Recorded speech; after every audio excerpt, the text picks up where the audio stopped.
All right. So we're setting up today. We're bootstrapping everything. We're bootstrapping everything to be able to provide you with the value of this content. And we're waiting for attendees to sign in. Yes. Ayodele Chimunda has joined. Terry has joined. John, welcome. We're going to be making sure that everything is working well before we jump into the conversation for today. If you can hear me, say yes in the chat area, so that I'll be sure that this conversation isn't being truncated. If you see me looking to the side, I have a monitor that tracks people who are in the room, and I'll just want to be sure that the content is being received loud and clear. Okay, so I'm asking within the chat area if anyone can hear me. It would be great to have feedback from you. Let me know if the sound works. Let me know if you can see me clearly, and then we'll wait for a few moments for others to join. John has joined, Bennett has joined. So I would like to welcome all of you as you come in, but let me know if you can hear me clearly. This is very important because if I just jump into the presentation and you can't hear me, then it will be of no benefit to you. Okay, so so I would like to get feedback from you as soon as possible. I would like to get feedback from you as soon as possible. Okay.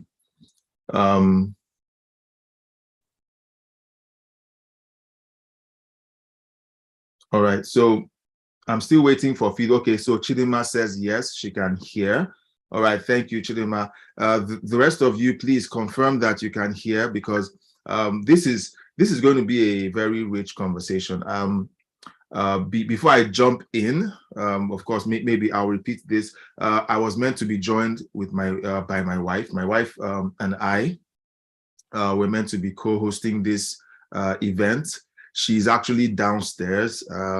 For those of you that don't know, she's pregnant, and she's also a student, and she has a paper that she's meant to be writing.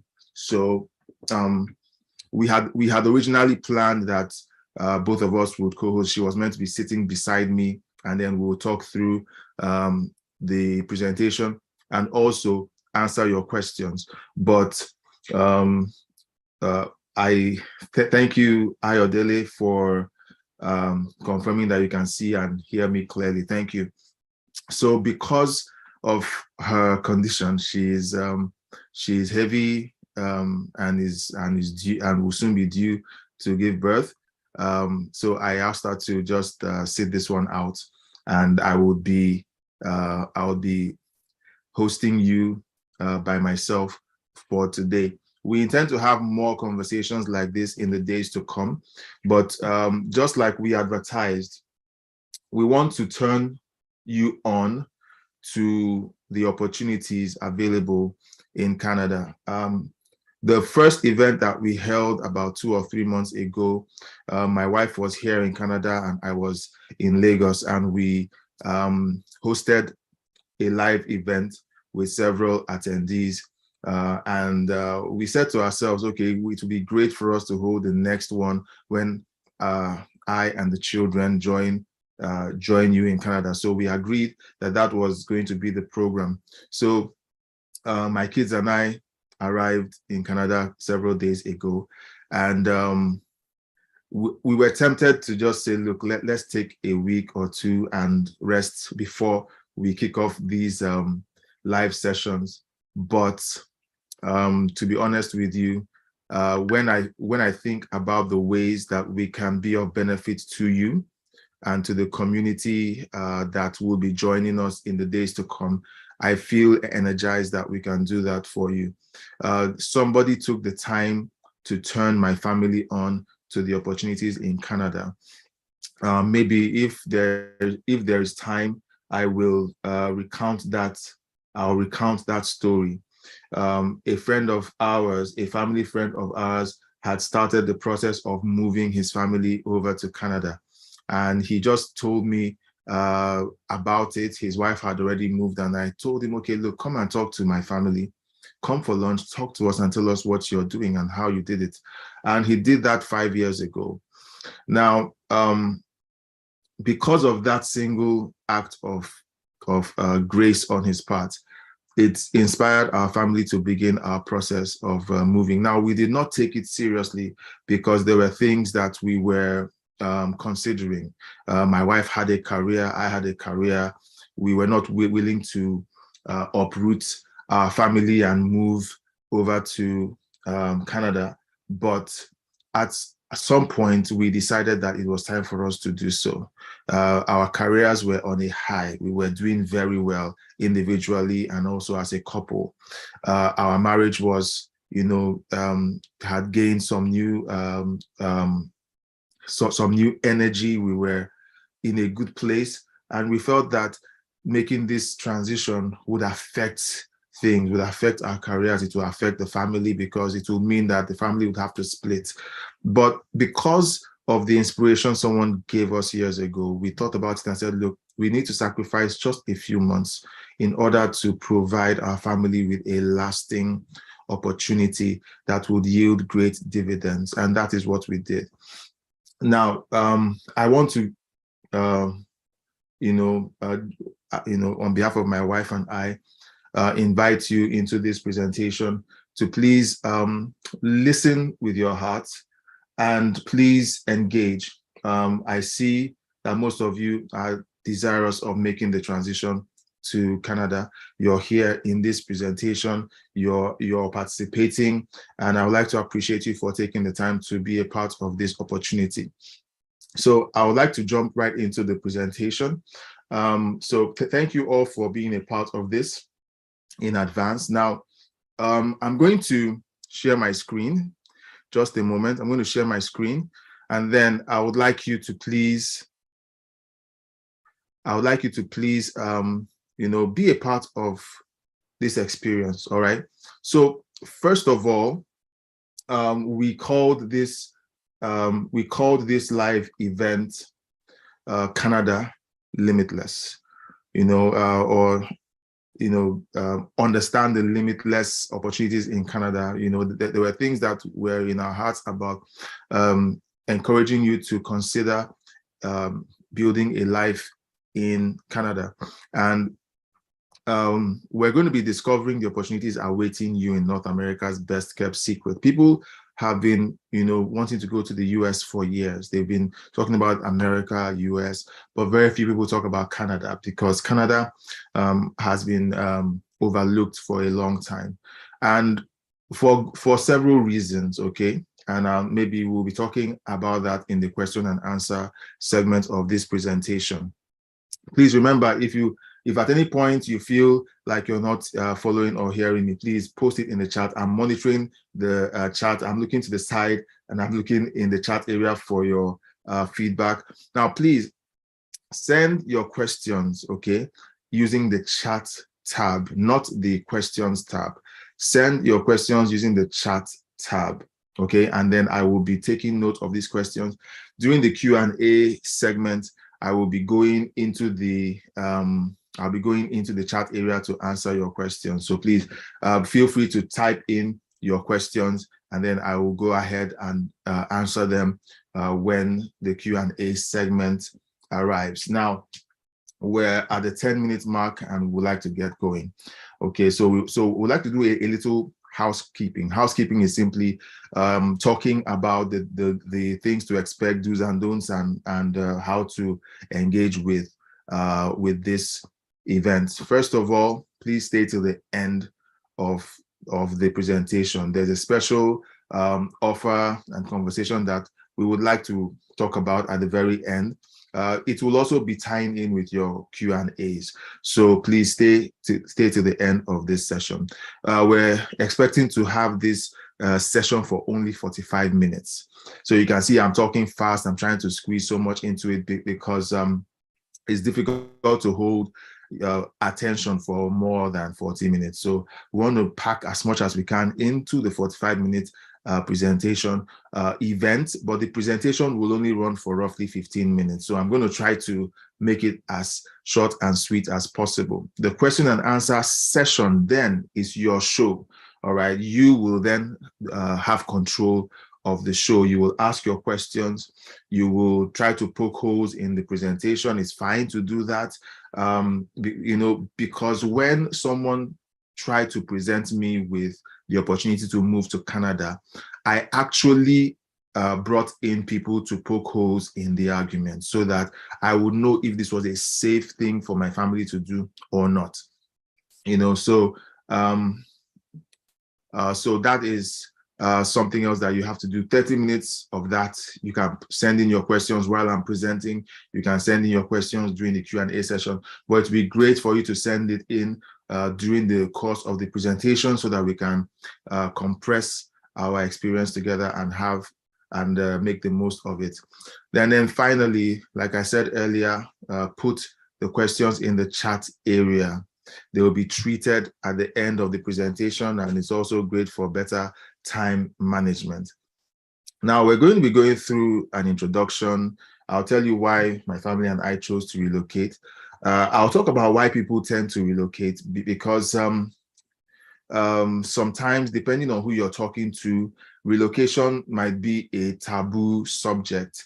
People who are trying to relocate may even be shamed for considering that option. And people do that a lot, especially when something isn't a matter that they are considering. It's not something strong on their heart. And when somebody comes up with it, they oppose it. They use body language that tells the person who is informing them of their intentions that this isn't a good idea, I don't support you. So you have to understand the reasons why people migrate and figure out if one of these reasons applies to you. Next, we'll be asking the question, are you ready to change your life? And we're going to be going over some things in that segment. What are your options? What are the options for relocation? We'll talk about it and just give some highlights. If we were to dive deep into all of these topics, it's going to take a while. So we want this to be as seamless as possible and as short and sweet as possible. The Q&A can then dive into details. Then we'll talk about the opportunities. We said we're going to discuss limitless opportunities. We'll talk about professional opportunities. I would also touch on the opportunities available by simply being in Canada, in good standing, by the way, in good standing. There is a good way to be in Canada. There's a bad way to be in Canada. I would mention maybe one or two, but it's not the core of this conversation. And then finally, the questions and answers will start rolling in. All right. So let's jump in. So let me introduce my wife and I. Okay, we make up a family. We are Dr. Ada Bremchi and Ujunwa Ajon. My wife, as you can see in the picture, isn't here. She's pregnant and heavy. I would not be able to carry her like that today, but we had planned to be here together up until the last minute when she was really drained. Being heavy with our child and so on. I told her to sit this one out and that I would handle it by myself. And then, so I'm a trained optometrist and an ICT consultant. I've been doing that for over 17 years. My wife, is a trained psychologist and has worked in the NGO space for over 12 years. We both have been married for 13 years. This will be our 13th year of marriage, and we have 2 children with 1 on the way. So in a few weeks, it will be saying 3 kids. this presentation. Now, why did we choose to relocate? As a trained optometrist and ICT consultant, and as someone who is trained in, a trained psychologist, and has a great footing in the NGO space, why did we choose to relocate? All right. Now, I'm going to pause in between segments, and I'm going to just ask questions. Okay, so do you think that people who have the kinds of comfort or opportunities within Nigeria or within whatever country you're currently living in should strongly consider uprooting their families and upending everything they've spent time building? I've been building a career in IT for almost 20 years. Is it a good idea for someone like that, or someone, with maybe similar, stories and background to consider starting afresh? Okay, so if you're in the chat, I want you to tell me if you think that's a great idea. I want us to have an exchange, okay? I don't want to talk at you. I want you to reply. Let me know if you think it's a great idea for people to consider moving their families when certain factors, inspire that decision. Okay, so like I told you, things were going really great for my wife and I. Our family was doing great. Our relationship as a couple, great. Our careers doing well. They were on the uptick. Things were looking good. Okay. We earned money that was okay. We were not what you would call, billionaires. We're not billionaires, but, at least we could eat. We had a shelter. We could clothe ourselves. We could afford certain comforts in life, so I'm waiting for your feedback, because if I keep looking at the chat area and I don't see any feedback, it almost means that I have robots in the event who don't want to participate, and it's really difficult to know where you are. I'm trying to make this as personable as possible. So there might be a delay for some of you depending on your internet speed. All right. And I appreciate that. So I would like to give you guys a few seconds to, give your answers. So do you think that it is a smart move for anyone to just move their family to a new country and stop everything? All right. Now, this was a very difficult decision for my wife and I, because okay, so as at the time when we decided that it was time for us to move, I had just turned 40. All right, great. Solomon says, yes, it's a great idea to relocate, as there are good reasons to do so. Thank you, Solomon. So I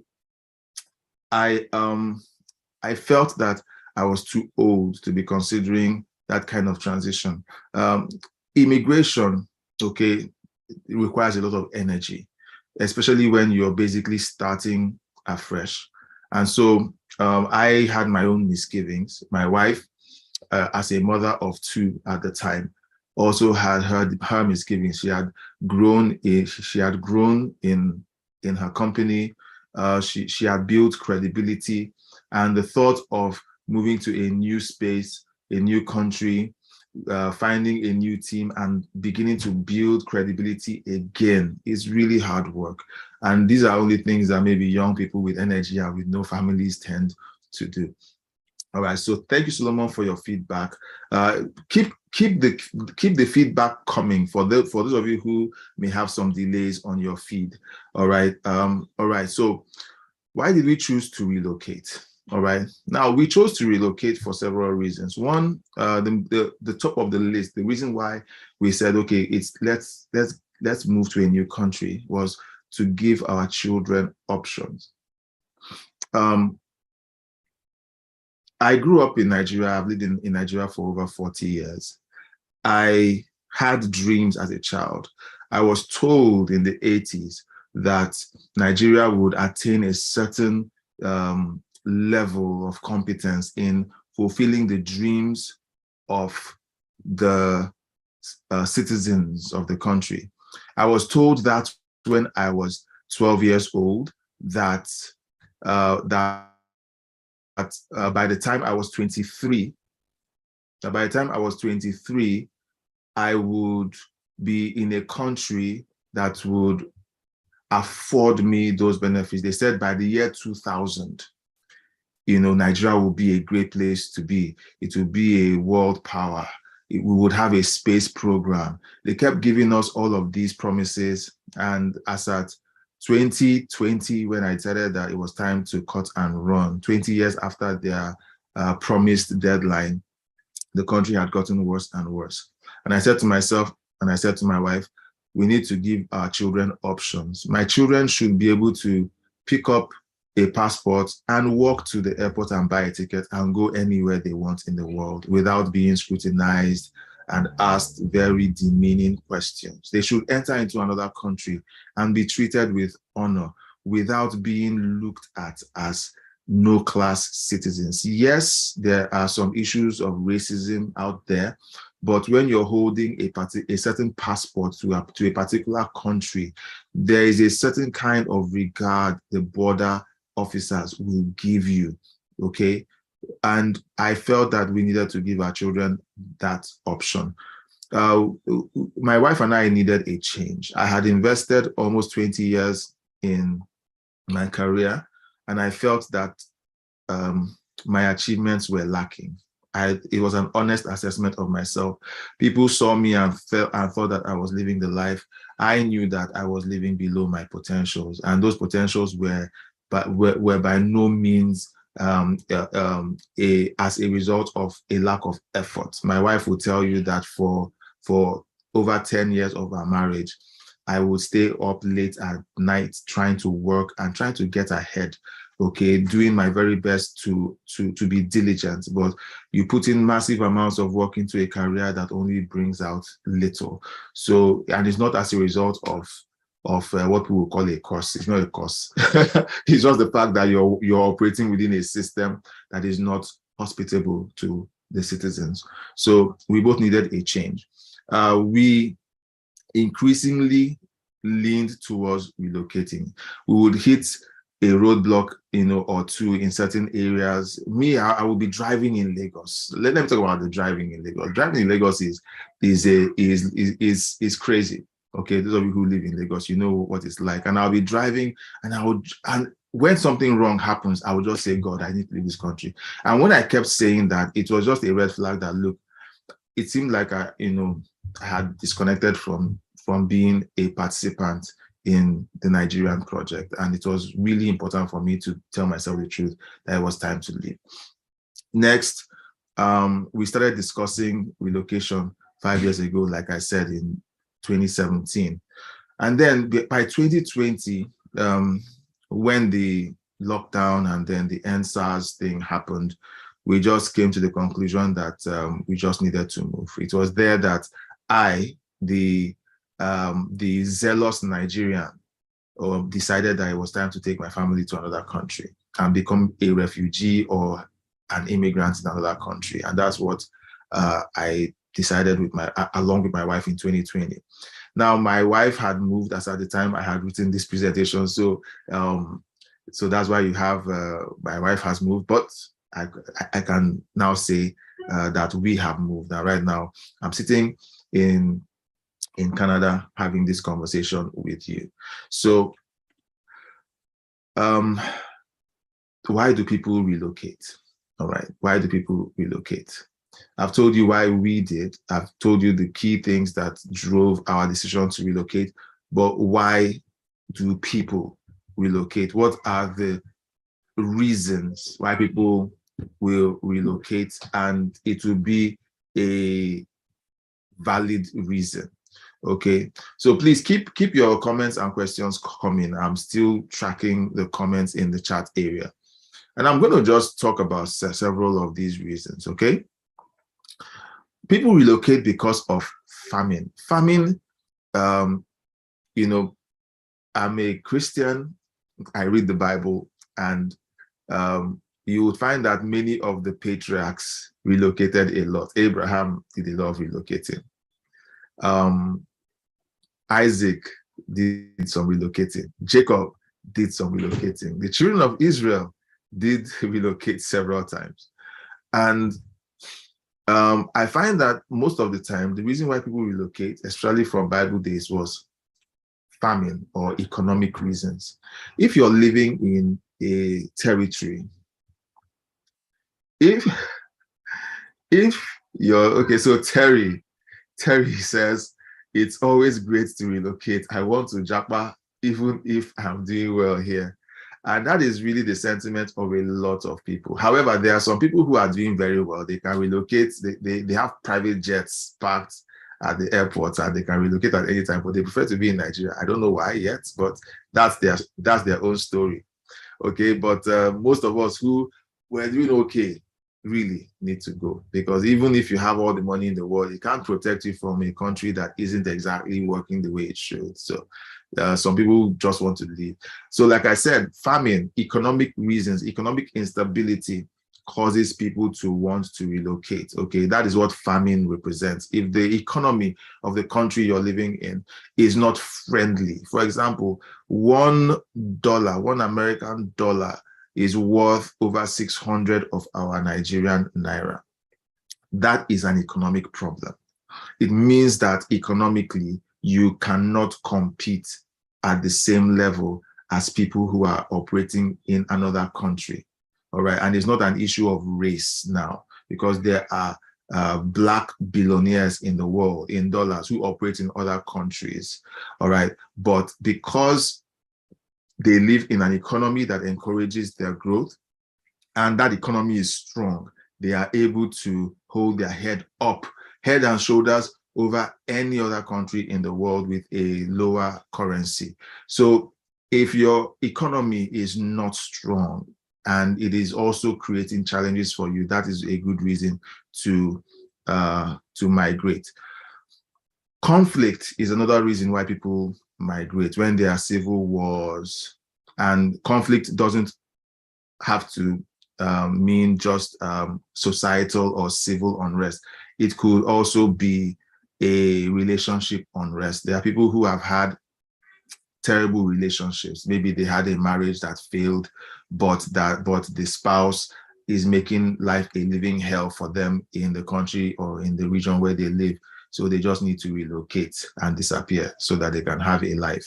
Some people have to do that. Some people have careers that have created conflict for them and they just need to move. Okay, so that's one reason.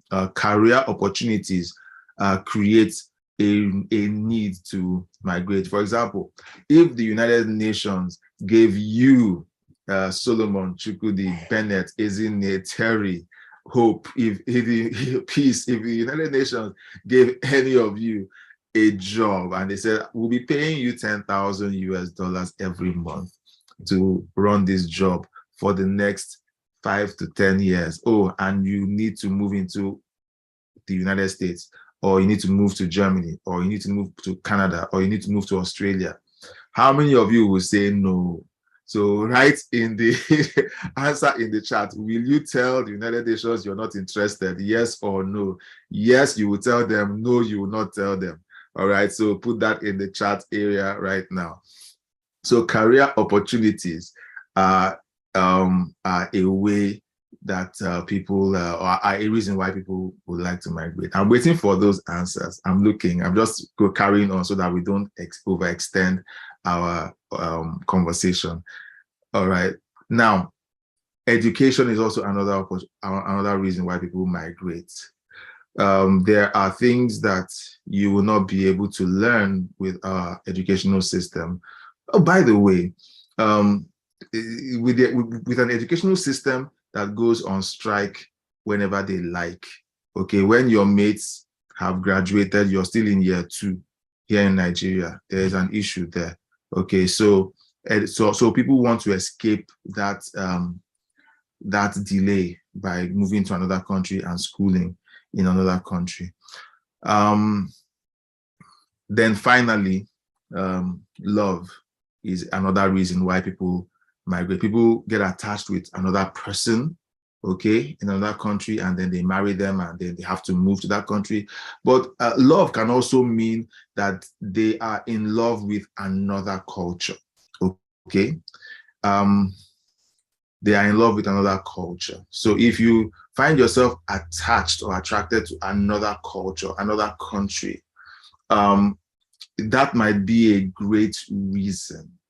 That might be a great reason to relocate to that country.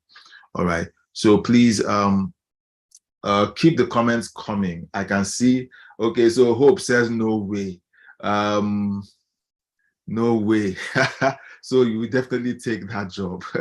You move and get the benefits of earning 10,000 US dollars a month in another country where your money counts, all right? Where you're not spending money powering your own generator and power generation and having your own borehole, or basically becoming your own local government, all right? So that's cool. Thank you, Hope, for the feedback. I'm waiting for the rest of you to give that feedback. Who knows? You might get an offer from the United Nations tomorrow.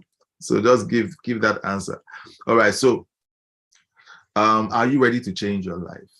All right. So if you're on this call and as at this time I have made no sense to you, I mean, feel free to log out and leave. If you're still here, by the time I finish this sentence, it means that you are very interested in changing your life. Now, I am a Christian. I do not believe that anybody's salvation depends on human experiences or human opportunities, but I do believe that God uses human experiences and opportunities to be a blessing to us. You understand? So I don't know if that made sense to you, okay? But you know, I believe that there is a blessing where God puts you in a place where your experiences are very different. Okay, so this is it is 2 in the afternoon here in Canada, and I am wearing a hoodie. This hoodie was given to me by one of my friends. I hope you can see the brand. You know, if she sees this video in the future, I'm sure she'll be very excited that I'm repping her brand. Okay, so she gave this to me last year. I barely wore it because it was always so hot in Nigeria. I am sitting in a room with no climate control. The window is almost is basically closed with a little space for ventilation, and it is cold. And it is cold. Okay. I mean, just the climate alone tells you that something has changed. Okay, now some people can't handle the cold, but then again, I digress. So let me move on.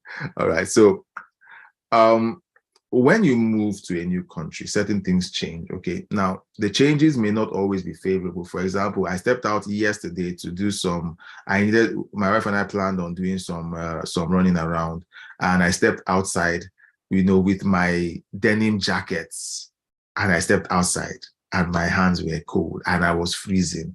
And I went back into the house and I said to my wife, my goodness, it is cold outside. And she looked at me and started laughing at me and said, this is warm by Canadian standards. All right. So for me, I already began to experience the difference in weather. All right. So Terry is very passionate about relocating. He says, even if they give me $1,000 or $100 a month, I will relocate sharp. Terry, I feel you. I feel you, and I understand what you're saying. I understand what you're saying. So when you relocate, the culture changes. You have a different culture. Here, you can have I am over 40 years old, and I can have a 10-year-old look at me and call me by my first name and say, hey, how are you? And the African in me will want to look at them and say, what is wrong with you? You You understand? But the culture is very different. Okay. It doesn't mean that they are disrespectful. It's a cultural difference. If you plan on moving to a new country, understand that life as you know it has changed. Life as you know it has changed. You cannot carry the luggage or baggage of in our country. You don't call someone by their first name. Now there are things that happen that are not a cultural phenomenon. They are just people who are trying to use legislature to legalize madness. I'm not talking about that. And for those of you who understand what I'm saying, thumbs up. Those of you who don't understand what I'm saying, let's move on. Food, all right? Changes in food. Your egusi soup that you used to buy for 200 naira per plate or 500 naira per plate now will be worth over 2,000 naira per plate because the ingredients are hard to come by. All right, so food, you have to either change your feeding habits and begin to eat food that is grown here, and you begin to learn new recipes. The weather, I've talked about the weather already. Personally, I enjoy the cold weather, okay? It helps me to think. I don't like heat. And for those of you who do not like cold, it's either you prepare for it and just prepare your mind for it, okay? So Solomon says, I will relocate even if I'm offered 10,000. Is it 10,000 naira or $10,000, Solomon? Please specify. All right, so the weather, okay, might be difficult for you, but you need to prepare your mind for it, okay? Their laws are also different, okay? Here, if you do something wrong, you cannot tell the police, abeg, sir. There is no abeg, sir. I need you to understand, this is no longer Nigeria. Every crime is paid for. You will pay for the crime, no matter who you are. So the laws are different. The laws are actually implemented here. They are not suggestions, okay? I started driving here in Canada yesterday, and here they have speed limits. Like you're driving down a road that is free. There is no other car on the road, yet you are told to drive at 40 kilometers per hour. You cannot exceed, they say maximum, and you are the only car on the road. And the road is good, and you're driving a good car. My brother, you have not seen frustration yet. You require discipline in this country. Okay, they say if you are driving and a pedestrian is about is approaching the sidewalk to cross the road, stop the car. Let's favor the pedestrian. Okay, it's not like our country where pedestrians are about to come and they are running for their lives, and the car that's coming is even increasing in speed. And when they pass, they now insult them as they are driving by. It's not that way here. There is a special consideration for the dignity of pedestrians. Okay, there is something about how a society would value the quality of life of the citizens. It's different here. The economy is different. So hold up. Okay, so Solomon clarifies that he will move if it is $10,000 a month. Okay, so Solomon is implying that he will not go if they don't give him $10,000 a month. So Solomon, okay, we see you. Hope says, I imagine not being able to afford swallow. Hope, it is true. You know, scarcity is a powerful thing. Scarcity is a powerful thing. Chinese food that we buy for over 7,000 naira a meal in Nigeria goes for less than 500, or okay, let me not be extreme, goes for less than 1,000 in China. If you look at the equivalent. Why? Because the skill to prepare it is commonplace in China. The ingredients are commonplace in China. So the scarcity creates that kind of value hike. Okay. So the economy is also very different. I went to the mall today to buy socks because while I was at the airport in Nigeria, they told me that I had to pay $400 for my excess luggage. So I gave a full box of clothes to my cousin who came to the airport with me. I told her to take it home. I'm not interested in paying $400. Now with $100, I can replace my clothes. Okay, well that was an exaggeration, but I didn't want to pay that money, so I needed to buy socks. And I woke up this morning cold. My feet were chilled. My nose was running. And I said to my wife, I am going to buy socks today because I'm tired of being this cold. So I went to the market to buy socks. And I went in there, and the cost of things, I went to Walmart. The cost of things, the things you see in Nigeria, and the price is 10,000, they're just there on the shelf. When you look at the equivalent, yes, it may be pushing some of those figures, but it's just there. In there, you see something for $3, $2, $1, and you're wondering to yourself, this life self, and these are really great experiences to have. All right, and then finally, race. When you come to Canada, okay, a place like Canada, most African people don't come to Canada or don't stay long in Canada, or they go to more populated parts of Canada. We are living in a province that has a low African population, Black African population. So we stick out like a thumb.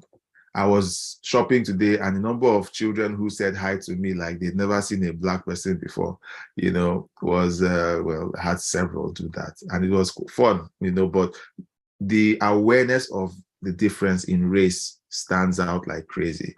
And if you're not going, see, you have to prepare your mind for it. I'm not saying that it's going to be rosy, but it's just one of those things. It's just there in your face. It's like when you see a Caucasian on the streets of Lagos, or you see a Caucasian in Oshodi, yes, and they came to buy corn at the woman's thing that's selling roasted corn. You know how people look at them like, wow, this is out of place, okay? Not as if it's a bad thing, but just like, that's that look of, what's this person doing here now? So that you get those looks a lot, okay? Not in a bad way, you get those looks, but people try to handle it, because they are quite polite here. They are very polite here. So nobody's going to eye you like that, so. All right. So are you ready to change your life? So type yes in the chat. Type no. I like my swallow too much. Like Hope. Hope is insinuating that she likes her swallow too much to want to change her life. All right. But you can buy swallow and bring. And you can also, there are African stores you can buy, but it will be quite expensive. All right, but it's fine. Someone was showing me poundo. One pack of, is it Oloyo poundo? They sell it for the equivalent of about 10,000 naira here in Canada. So it's quite interesting what you see here. Things that people take for granted in Nigeria is very, very high value here in Canada or in any country where it is not readily available. All right, guys, let me know in the chat area.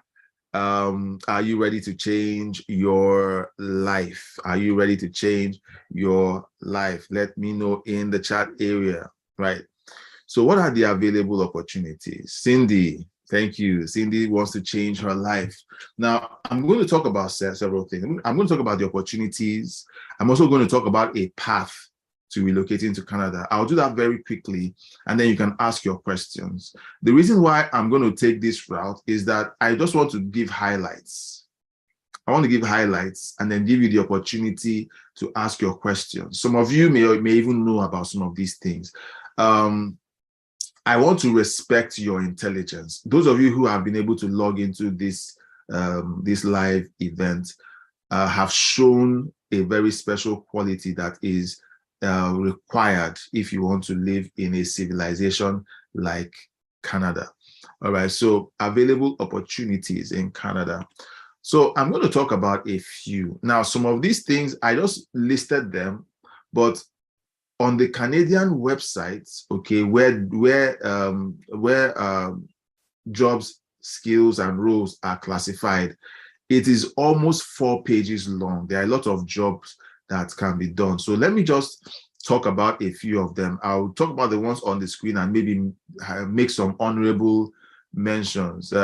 Chimunda says yes, she wants to change her life. All right, so here are some available opportunities in Canada. All right, number one, there are 2 categories. There are skilled workers and then what I would call artisans. It's not the way it's classified on the Canadian website. I am doing the classification, so please bear with me. Okay, I want to repeat, this is not what. Okay, skilled workers, yes, it is a classification that is used on the Canadian websites, but artisans is not a hard and fast classification. This is just from me, okay? I just wanted to get that out there. Number one, skilled workers. Let's talk about skilled workers. So people who work in technology, people who have worked as teachers, nurses, doctors, data analysts, web developers and software developers, people in technology, people who have certain skills that are high value. Those are called skilled workers. All right. So those are opportunities that people tend to look at a lot. Okay. They think, okay, I have to be a web developer, I have to be a software engineer, I have to be something very technical and high up there. But there are other opportunities that people overlook. The artisan class is the most overlooked class, and they are the ones that are cleaning out in Canada. I kid you not, they are cleaning out. For example, let's look at the artisans. Hairdresser. I was talking with somebody and they were telling me, look, that hairdressers make a ton of money. Now imagine to do somebody's hair, a hairdresser will charge you between 300 to 500 Canadian dollars to do your hair. How much is that in Naira? Now, it is not only that they are charging you that much, but there is a waiting list. There's a waiting list. So sometimes you will be waiting for 2 weeks to do your hair. I spoke with one of our friends yesterday. We went to his home and we were talking with him, and he was talking about something he needed to fix. He called a carpenter to fix it the first time, and the guy kept postponing the visit. He was on a waiting list for 2 weeks, and then had to wait another 10 days due to postponements on the part of the carpenter.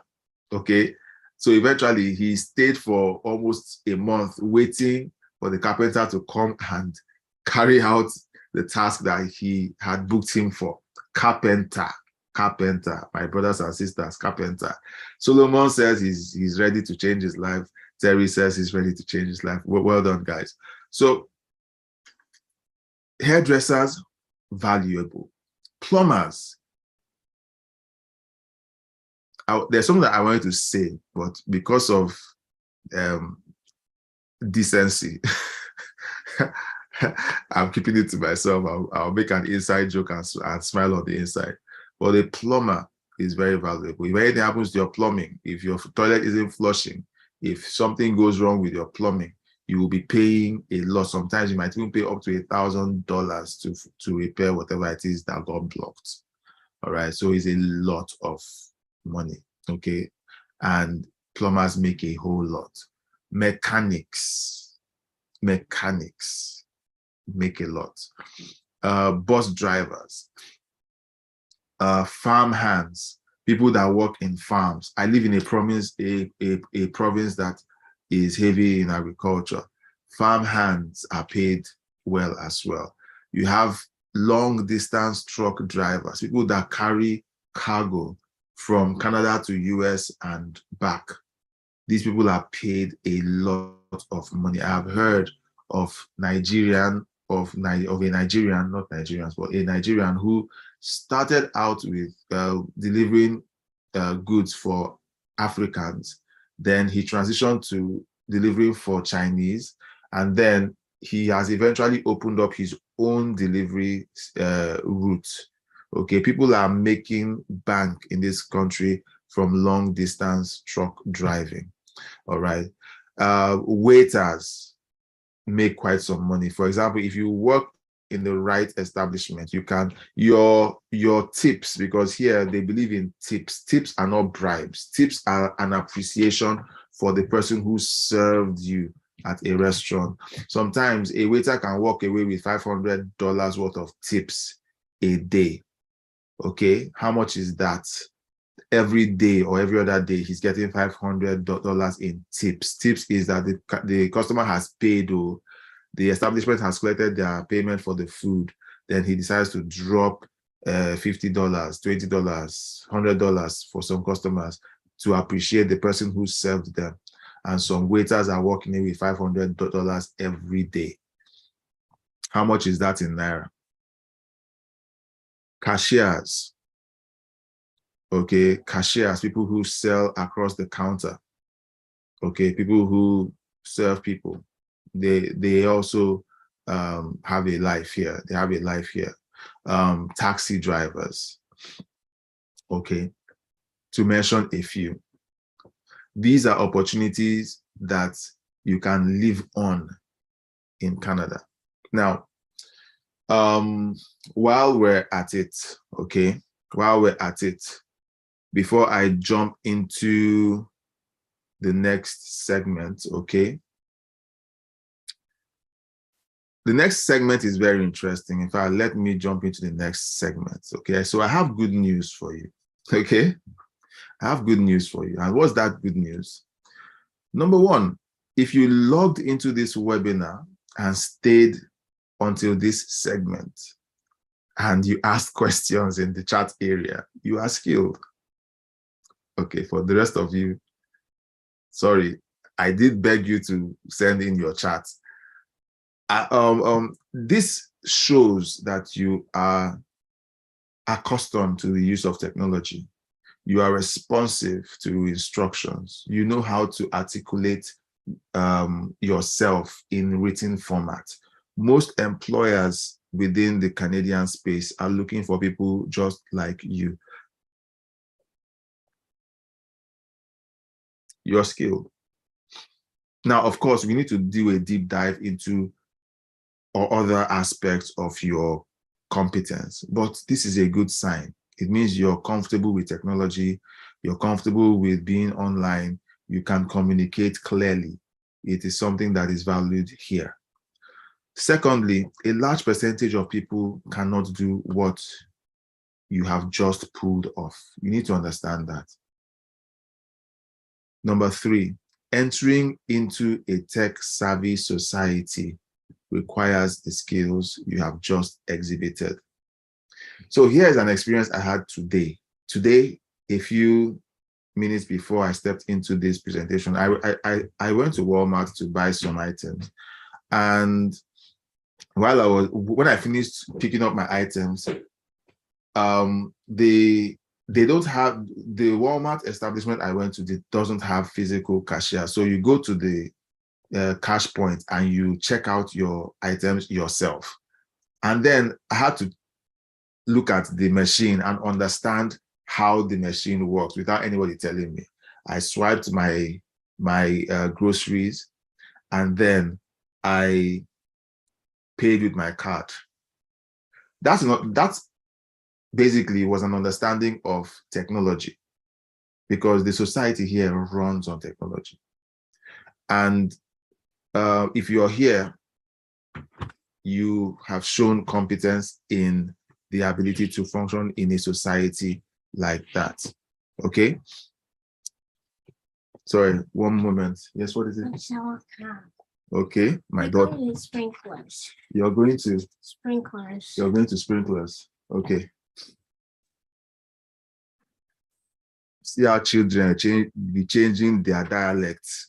She just came to Nigeria, sorry, to Canada just 2 days ago. She has changed dialect now. She has gone to play with with the children of our host.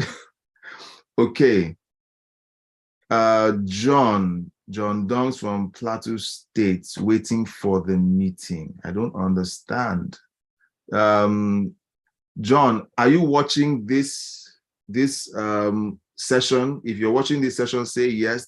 The meeting has already started. It started quite a while back, right? So we're at the tail end of it. But if you're interested in having the replay of this, okay, you can request for the replay. You can request for the replay in the WhatsApp group that directed you to this meeting. Okay, the replay will be made available to the WhatsApp group. So please just stay with us because we're going to do a Q&A. Perhaps you will learn some information from the Q&A as well. So I would like to encourage you all. You are the kind of people that that have the potential of thriving in a society like Canada. This is a focus on Canada, not Germany, not the US, not Australia, not Ukraine. You know, we're talking about Canada here. Okay. Right. What are your options? Now, I decided to include this because just telling you opportunities and not giving you an idea, a strong idea of how you can begin to consider grabbing these opportunities would not be fair. So I'll just talk about several of these options and I'll just hint at them. Please get ready for your questions. You'll be sending in your questions. I've asked that you send in your questions. I am here to see questions. So please start pushing in your questions. What are your options? Now, we specialize in helping people through the education route. So it's the first one there on the list. My wife and I, after we cleared our own immigration process, we decided that we wanted to help people. All right. Okay. And we started helping people gain admission in schools here in Canada. There are a lot of things, there are several things to consider, and depending on the school, the course, and whether you're married or single, there are a few considerations to make when you're taking this route to relocate to Canada. My wife, to be very honest, is the specialist in this area. She's the one that understands the corridors of this particular process and has been helping people gain admission. So please, this is one way you can get into Canada. Now, being a student in Canada limits the number of hours you can work, okay? You can get a job and work for. However, it does not stop you from working. You can work, but you only work a certain number of hours every week. So the education route is one option. Now, the education route allows you to get a student visa, which allows you to gain multiple entry. You can enter and leave Canada for the period of the validity of that student visa. You can work for an establishment for a specified number of hours, which is the legal number of hours for students. And then after you've graduated, if you graduate in certain provinces, those provinces will automatically grant you PR. PR is short for permanent residency. That means you're not a citizen, but you now have permission from the Canadian government to, one, have permanent stay in Canada, and number two, enter and leave Canada as you please, okay? As long as you remain in good standing. It's very important that I keep using this word good standing, because people tend to take these opportunities and squander them by misbehaving within the country that has granted them permanent residency. Now, there are some regions or provinces that will grant you permanent residency within within 6 months to a year of your graduating from your program. And then within 3 years, they would accelerate your citizenship, which is very rare for any country, okay? But it is possible here in Canada. So from education, you can switch over to your permanent residency after you've graduated. And then from there, you move into citizenship within record time, which is unheard of in other countries. Let me read from the comment section. So Solomon says, on your list of skilled worker, I didn't see my field on the list. Okay, so I'm going to take this as part of the questions so that I can finish the presentation and we can dive into the Q&A. All right. Terry is reacting to my daughter's entrance into this recording. Okay, Terry, children can change, or they can change easily. It's us that are the adults that are struggling. You should hear me try to talk to the people here. I'm trying. I'm trying, you know. All right. Okay, so that's the education route. And like I said, my wife and I focus on helping people through that route. However, the next option is the skilled worker or express entry route, where you go through the express entry application on the Canadian portal. And then if you are approved and you are awarded express entry, you immediately get permanent residency. Okay. Then from permanent residency, after being here for a number of years, you're transitioned into citizenship. All right. That means you get a passport that says you are now Canadian. How many of you want to eventually be called Canadian? Okay, please send your message in the chat area. Then thirdly, we have unskilled workers. There's an unskilled worker program that allows farms and other establishments that employ unskilled workers to bring in people as well. And they also get permanent residency status and eventually transition over into citizenship. I was talking with someone yesterday, and the person was telling me Canadians don't want to work. Yeah, it was the banker who was enrolling me or creating a bank account for me yesterday at the bank. He's Indian, and he was telling me Canadians don't want to work, that most of the work is done by immigrants. And I told him it's good for us immigrants now, because if the Canadians wanted to work, then it would not be necessary. And he said, yes, that's true.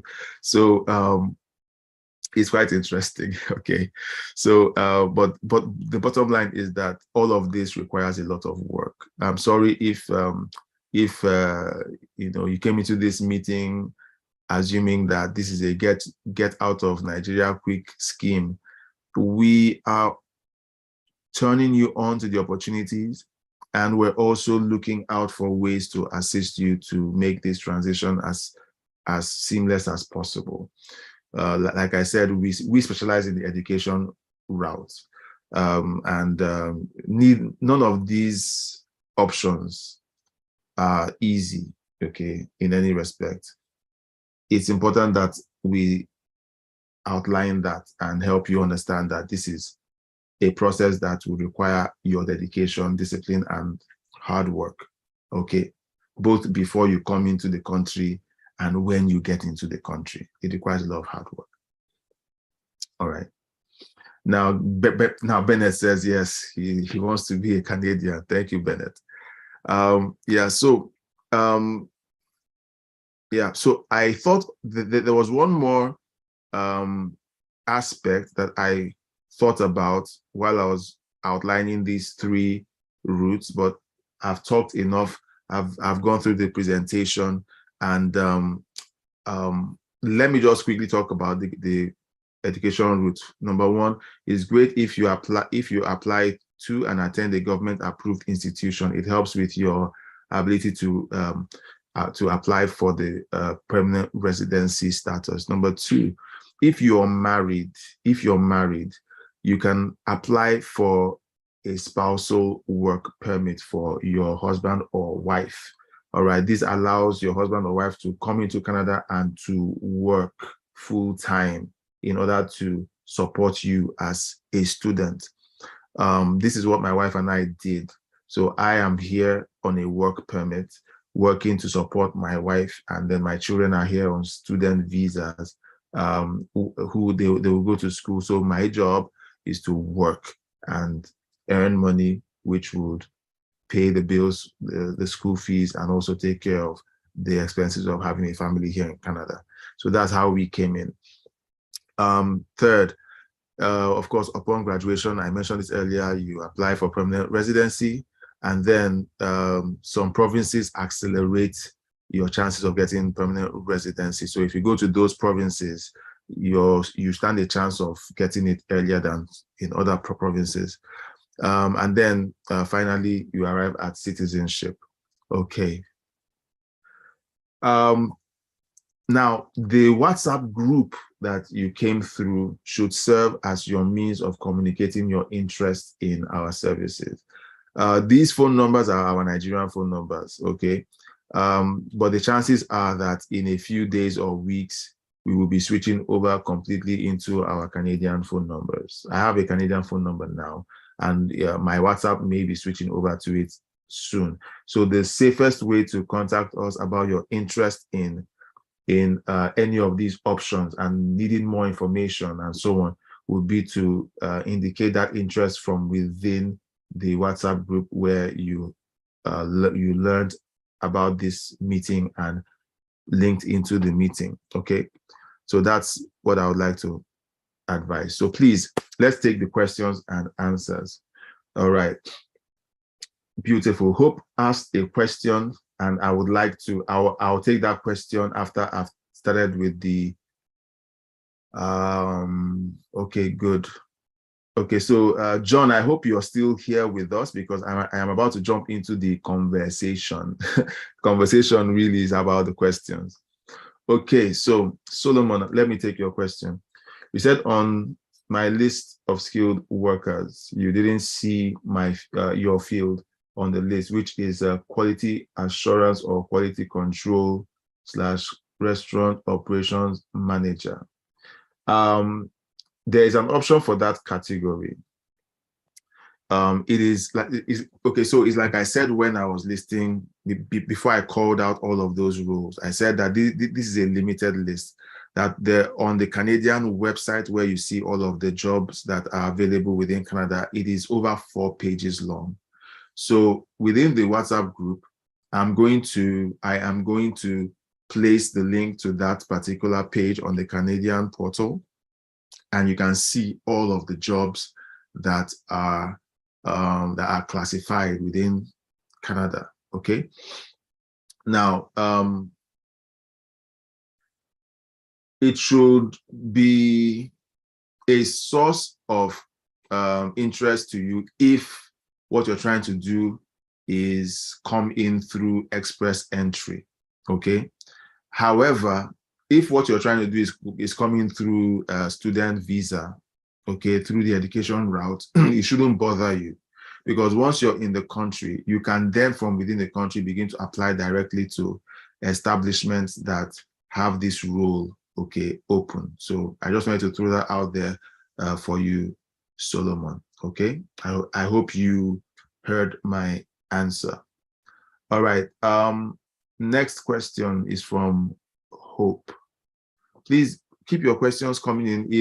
If questions stop, then I'll give it about 3 minutes, and then I would end the conversation. So please, if you have a question, send it in. John, I'm not sure if John is still here, but John, it would be great for you to send in your questions as well to be part of the conversation. So Hope is asking, how can we get these jobs all the way from Nigeria, from here in Nigeria? Okay, nice. So, so like I said, there are ways to go about these things. We specialize in the education routes. And so Hope, if you're thinking of, okay, you want to get a job while you're living in Nigeria and you have no intention of relocating, okay, I'm going to give you some pointers, all right? Now, while I was in Nigeria, I applied for jobs. I actually sent out over 30 applications. And I am currently in the final stages. In fact, I'm very confident that I have landed the job because I have had the 3 interviews that are mandatory. I've cleared all 3 interviews. They have asked for my references. And I was told by people who have lived here for much longer than I have that once a company asks for your references, it means that they have accepted you and they will be sending you an offer letter soon. So I had all of the correspondence with them. I had my job interviews and everything while I was in Nigeria. I did not have to be in Canada to get those jobs. However, because I was advertising as someone who had a work permit, because I did have a work permit, but I was still conducting my applications while I was in Nigeria with the kids. I think that was a factor for the organizations that I applied for. But there are organizations that don't mind hiring you even while you're living in Nigeria. So Hope, if you're watching this, your first step, okay, is number 1. I'm going to outline this, but it's really more detailed than this. Number 1, if you don't have a LinkedIn account, create one, populate it with your work history, be very detailed in the things that that you have done in your career. Once you're done with that, create a profile on Indeed.com. Indeed, INDEED.com, and copy most of the experiences you already listed in LinkedIn into your Indeed profile. All right, optimize your Indeed profile. Then decide on a role to apply for. The role that you'll be applying for has to be a role that your CV has shown that you have amassed many years of experience in. For example, if you have spent 5 years as a quality control, quality assurance person,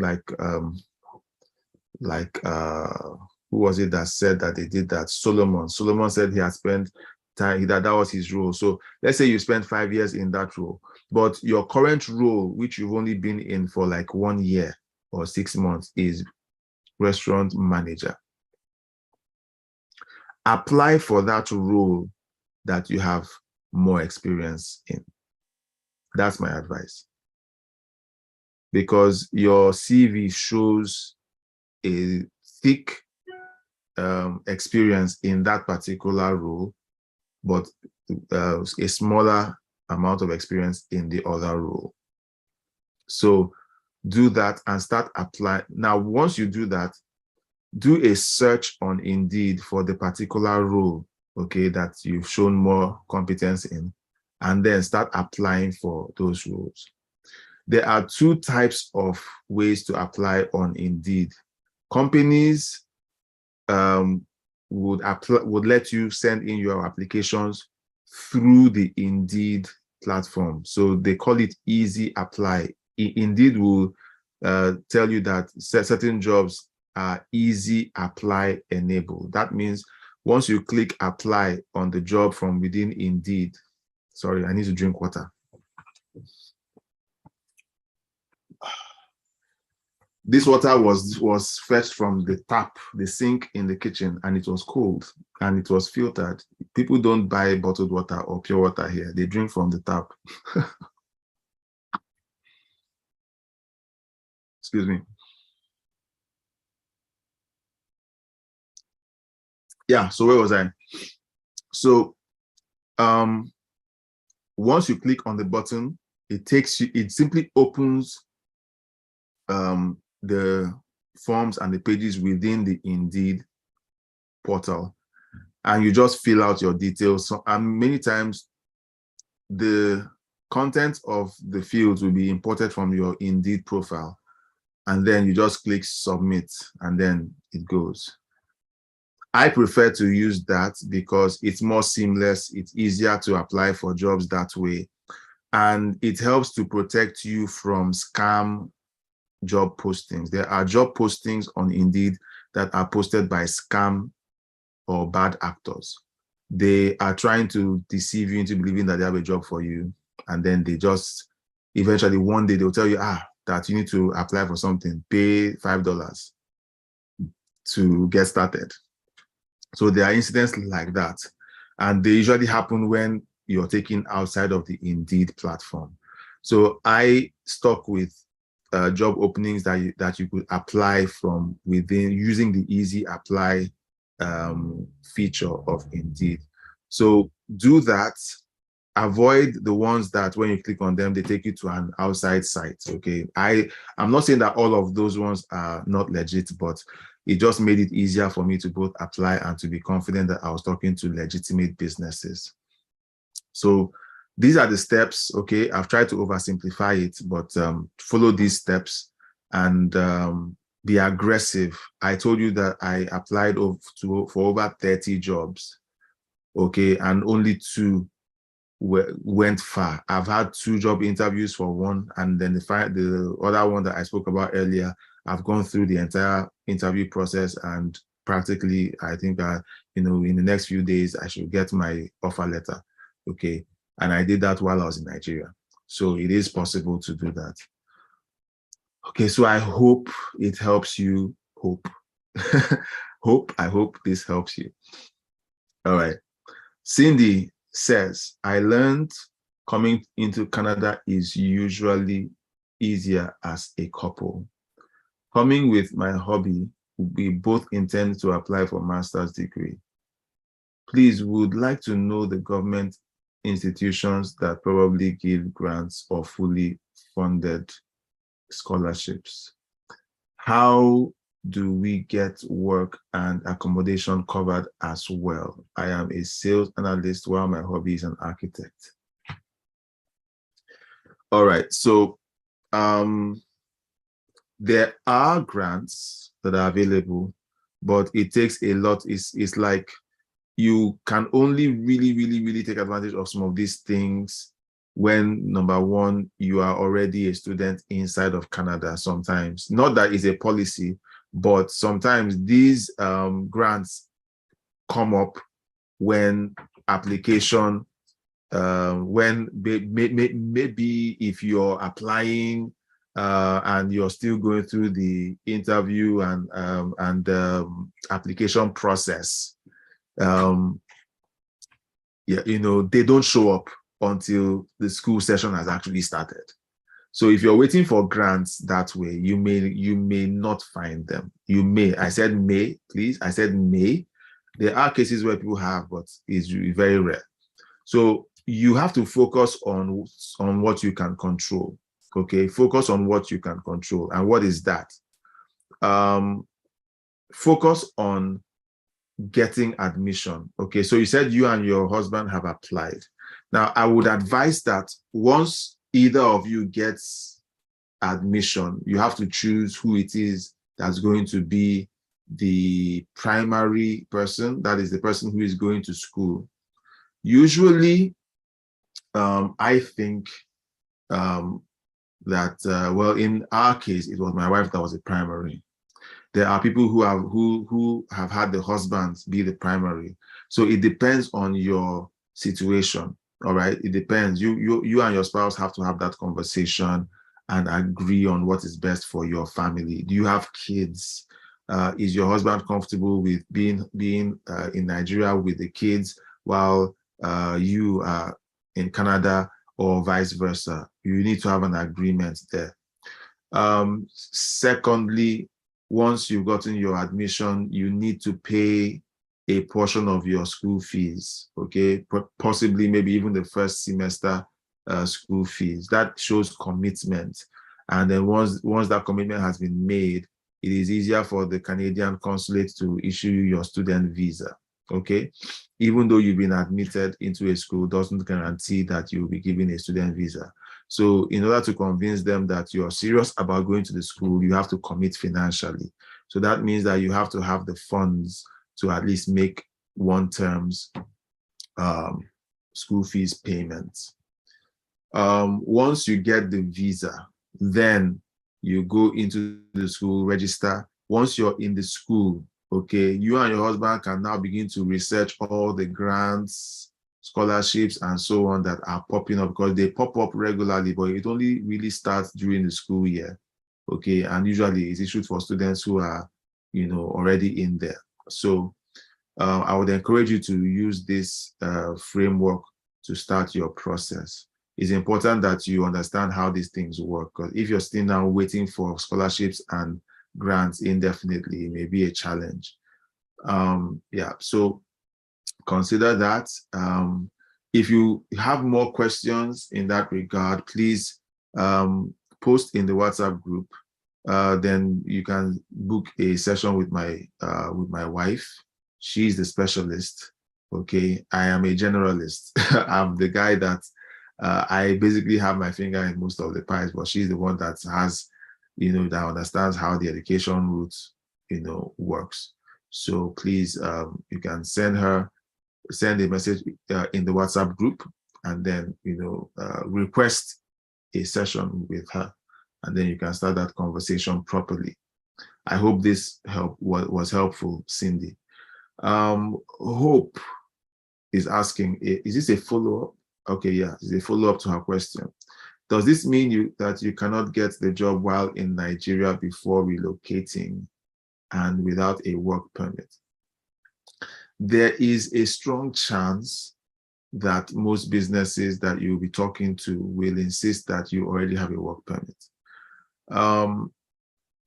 There are companies that will be brave enough to hire you while you're in Nigeria, but there are some, but most of them want to be sure that you are within Canada. I think there might be some concerns about taxation, like when you're paying a salary for somebody who is living outside of Canada, there may be a government tax to it, and most people don't want to pay that tax. So those are some of the issues I suspect might be outstanding.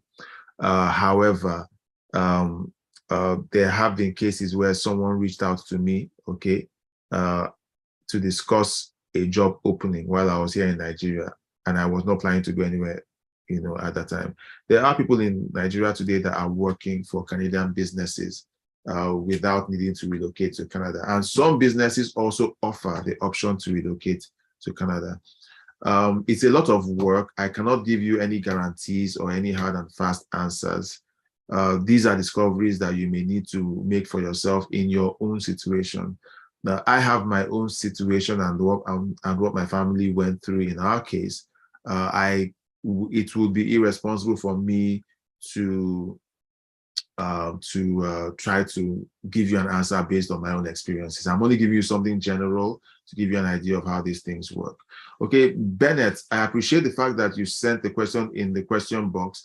However, earlier we had said you should post them as a chat because the chat is more instant, and I can see it here. If the question is private, you may need to request for a private session with my wife to discuss your needs. But if you don't mind posting it in the chat area so that I can see it and read your question, then it will be very helpful.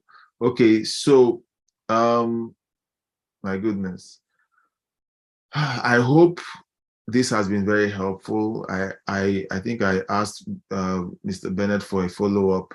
We have gone over and above our allotted time. I want to apologize. There's been so much to cover. This is a very sensitive topic for a lot of us, especially if you're living in Nigeria right now. Many people want to leave, and move into a country that favors their situation. And I understand it. My wife and I understand your concerns. We understand your pain, and we would like to do our very best to see how we can help. We don't want to give you the wrong information. So sometimes we will avoid giving you hard and fast answers, from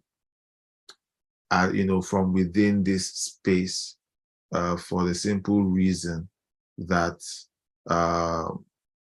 that there are some concerns about the specifics of your situation. All right. So I would like to appreciate you for being here. I think the webinar was fixed at a 60-minute time limit. If you get cut off at some point, the direct replay is going to be posted within the group, and then you can watch it. And don't send questions in the WhatsApp group. The WhatsApp group is mostly for notification. We will be having events like this. We will be having events like this regularly. If you have needs or questions, usually you need to book a session, a private session with my wife, and then she will handle your key questions. These events are general events where general needs and concerns are discussed and addressed. And it is always great if you participate. If you have specific questions, participate, and drop your questions, and let us try to help you on this open platform. All right, so I'm going to close. Okay. Okay, beautiful. So Mr. Bennett, post in the group that you would like a session with Uju to discuss your issues, and then it will be scheduled for you. Okay.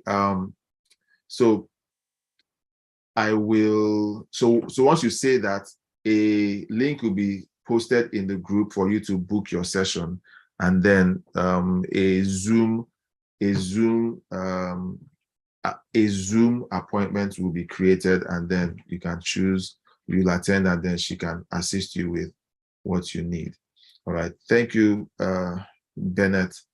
I do appreciate that you were part of this. Thank you, everyone. Terry, John, Hope,